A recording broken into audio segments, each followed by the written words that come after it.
안녕하십니까. 2020년 11월 8일 최병호 이펙트 시작하겠습니다. 서울의 민심이 어떨까? 왜 그러냐면 최근에 서울이 뒤집혔다, 이런 얘기가 보도된 적이 있습니다. 그게 이제 리얼미터 조사를 토대로 한 것인데, 제가 여론조사 관련한 유튜브를 며칠 전에 해드렸죠.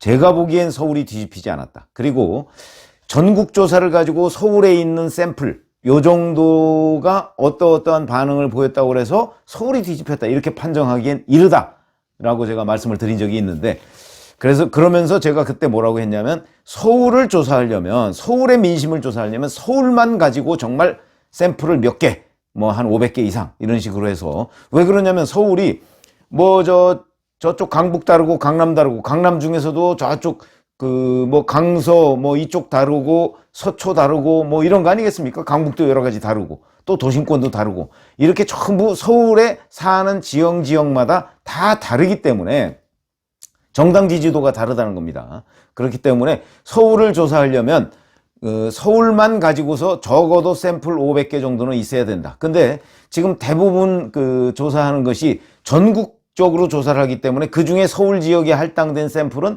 대략 한 200개 내지 300개 정도밖에 안 됩니다.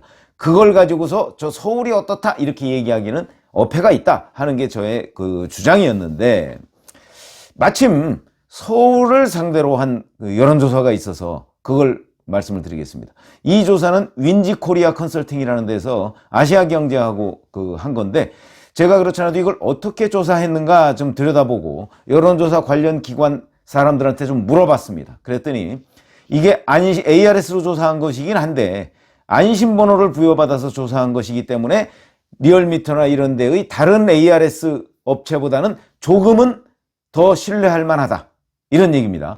거기다가 조사한 거는 11월 1일과 2일에 조사했는데 1000명을 조사했습니다. 서울만 1000명을 조사한 겁니다.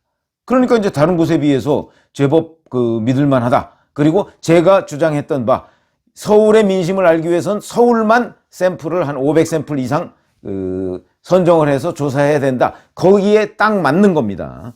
그럼 그동안에 11월 첫 주에 보면 한국갤럽 조사에서는 국민의힘이 20%, 민주당이 34%였습니다.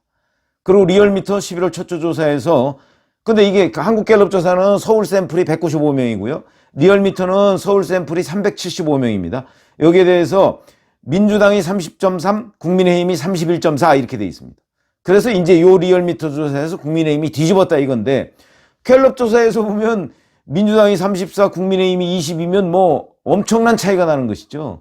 왜 이렇게 차이가 나느냐?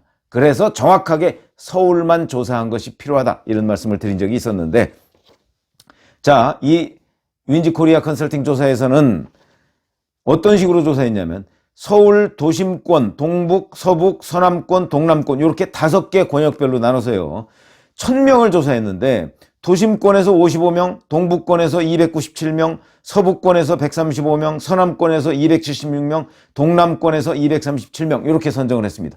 그러니까 동남권이라 하면 이쪽에 뭐 강남, 서초 이런 걸 얘기하는 것이고, 동북권이라 하면 도봉구, 성북구, 노원구 뭐 이런 데를 얘기하는 것으로 보이고, 서북구는 서대문, 은평, 그 다음에 서남권이라 한다면 강서, 양천 뭐 이런 데를 얘기하는 것으로 보입니다. 자, 여기에서 보면 우선 문재인 대통령 지지 여부에 대해서 매우 지지한다 32.6, 지지하는 편 18.2, 지지하지 않는 편 15.8, 매우 반대한다 30.4. 그래서 전체적으로 보면 지지가 50.8, 지지하지 않는다가 46.2. 이게 다른 여론조사보다는 문재인 대통령을 지지한다 하는 지지율이 조금 높습니다. 이것은 왜 그럴까 싶은 생각도 드는데, 아마도 윈지코리아 컨설팅이라는 데가 원래 전 오너가 이번에 민주당 공천을 좌지우지했던 사람입니다. 민주당 공천이 주로 윈지코리아 컨설팅에서 여론조사를 하는 거에 의존을 하고 있거든요. 그렇기 때문에 아마 그 영향이 조금 있지 않나, 이런 생각을 해봅니다. 여하튼 그럼에도 불구하고 꽤 신뢰도가 높은 조사인 것은 분명하다 하는 게 여론조사 기관 전문업체 관계자의 분석입니다. 그리고 여기에서 전국 정당 지지도는 어떻게 나왔느냐? 민주당이 35.2, 국민의힘이 22.9. 그럼 이거는 한국갤럽 조사하고 거의 비슷합니다. 그렇기 때문에 이것도 신뢰를 줄 수가 있는 것이고요. 이 전국적인 정당 지지도에서 좀 주목할 만한 것은 동북권, 제가 아까 말씀드렸죠? 뭐 성북, 노원, 뭐 도봉 뭐 이런데요. 거기서 보면 그 민주당이 38.2, 국민의힘이 22.4. 이것도 우리가 피부로 느끼는 거하고 꽤 비슷합니다. 동남권, 이게 이제 강남, 서초 뭐 이런 데 아닙니까? 여기서 이게 좀 이상하긴 합니다. 민주당이 30.6, 그 다음에 국민의힘이 27.4. 강남, 서초라 하면 국민의힘의 표밭이라고 할 수 있는 곳인데 여기서도 이 민주당이 앞선다? 잘 이해가 되지 않죠. 그래서 살펴봤더니 지지정당 없다가 22.1. 이거는 서울의 5개 권역 중에서 최고로 높습니다. 그러니까 아마 지지정당 없음 22.1 중에 상당수의 국민의힘 지지자들이 숨어져 있는 것 아닌가. 이 사람들이 투표 때는 결국 국민의힘 지지자를 지지하는 것, 뽑는 것 아닌가. 이런 생각이 듭니다. 왜 그러냐면 이게 서울에서 가장 높습니다. 5개 권역 중에서 그 지지정당 없음, 이게 그러니까 가장 동남권이 높다. 이것도 특징적인 현상이고요. 그래서 또 이런 조사를 했습니다. 서울시장에 당선되기를 희망하는 정당은 어디냐? 이런 걸 간접적으로 물어보니까 민주가 37.9, 국민의힘이 34.5, 제3당이 11.0 이렇습니다. 팽팽합니다. 거의. 민주당과 국민의힘이 3.4%포인트 차이지만 제3당이 11.0이기 때문에 만약에 제3당 후보가 그 유력한 후보가 나오지 않는다면 이 11.0은 양당으로 흩어질 가능성이 많은 거죠. 근데 어디로 흩어질 거냐에 따라서 승패가 바뀔 수 있는 정도의 그 수치다. 이렇게 말씀을 드릴 수가 있고요. 그 다음에 민주당 후보자 적합도를 또 조사했더군요. 민주당 후보자 적합도. 여기에서 보면 박영선 장관이 1위입니다. 박영선 13.6, 박주민 10.3, 추미애 7.7, 임종석 6.6, 우상호 4.6, 정청래 3.6, 없음 37.9 이렇게 되니까 이 민주당 적합도에 대한 부정적인 후보 적합도에 대한 부정적인 의견도 대단히 많다. 여기에 특징적인 현상을 보면 박영선 장관이 이 각 권역별로 고르게 10%를 넘었고요. 특히 서부권하고 서남권에서 강세를 보였다. 여기서는 15%를 넘었다. 이런 말씀을 드리고 박주민 의원의 경우에는 40대와 도심권, 동북권에서 강세를 보였다. 이런 것이고 추미애 장관은 도심권에서 10%를 넘었고 동남권에서는 7.4%로 가장 낮은 지지를 보였다 하는 것이 특징적인 현상입니다. 그래서 이제 민주당이 과연 그럼 공천을 하는 게 마땅하냐 마땅하지 않느냐 이거에 대한 질문도 했는데 거기에 보면 공천해야 한다가 39.3, 공천하지 말아야 한다가 44.6입니다. 그런 걸 보면 무응답이 16.1이고요. 그런 걸 보면 이 민주당 서울시장 당선 희망정당 중에 민주당이 37.9, 국민의힘이 34.5인데 제3당이 11.0이고 근데 민주당 공천을 하는 게 맞느냐 하지 않는 게 맞느냐에 대해서는 하지 않는 게 맞는다는 것이 더 높습니다. 물론 이게 뭐 오차 범위 내이긴 하지만 39.3 대 44.6이면 거의 뭐 5%포인트 정도가 높습니다. 이렇게 본다면 이 민주당이 서울시장 후보로 공천자를 내는 것 자체에 대해 부정적인 의견이 더 많다는 얘기거든요. 이것도 상당히 중요한 관전 포인트다. 그러니까 이러니까 앞으로 시간이 지나서 이 문제가 쟁점이 됐을 때 민주당으로서는 다소 불리한 부담을 안고 가야 하는 일이 틀림없다 하는 것이 이 조사에서도 드러나고 있습니다. 자, 그러면 이 조사는 또 범야권 후보로서의 적합도 이런 것도 조사했습니다. 아까 민주당 후보 적합도를 조사했다고 했죠. 범야권 후보 적합도.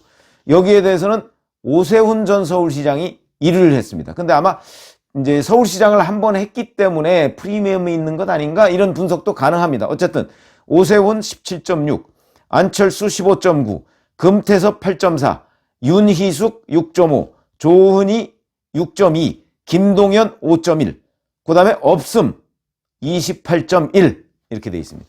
오세훈 전 서울시장이 60대 이상의 그 연령층에서 다른 후보들을 압도하고 있더군요. 그런 점을 보면 아마 이거는 인지도라는 것으로 보는 것이 오히려 맞는 해석이 아닌가 이런 생각이 듭니다. 자, 서울시장 보궐선거 내년 4월 7일입니다. 지금 3월부터 따지면 한 5개월 정도 남았습니다. 5개월. 정확하게 5개월 정도 남았는데 이 기간 동안에 뭐 아직 뭐 후보 경선이나 뭐 이런 거 정해지지도 않았고 과연 국민의힘이 안철수 대표나 뭐 금태섭 전 의원까지도 포함하는 경선을 할 것이냐 아니면 뭐 나중에 단일화를 할 것이냐 이런 방식도 아직 정해져 있지 않습니다. 그렇기 때문에 뭐 좀 이르다 이렇게 얘기를 할 수가 있는 것인데 제가 오늘 중점적으로 알려드리고 싶은 내용은 서울의 민심이 어떠냐 이겁니다. 서울의 민심. 그래서 이 서울의 민심과 관련해서는 아까 제가 잠깐 말씀드렸듯이 국민의힘이 민주당을 뒤집었느냐? 이제 리얼미터 조사에서는 뒤집었다 이렇게 나왔는데 제가 보기엔 아니다. 그리고 이 서울에서 1000명을 서울만 대상으로 해서 1000명을 조사한 데서도 뒤집은 건 아니다. 여기서 보면 서울시장 당선 희망정당 이런 관점에서 본다면 3.4%포인트 정도의 차이가 난다.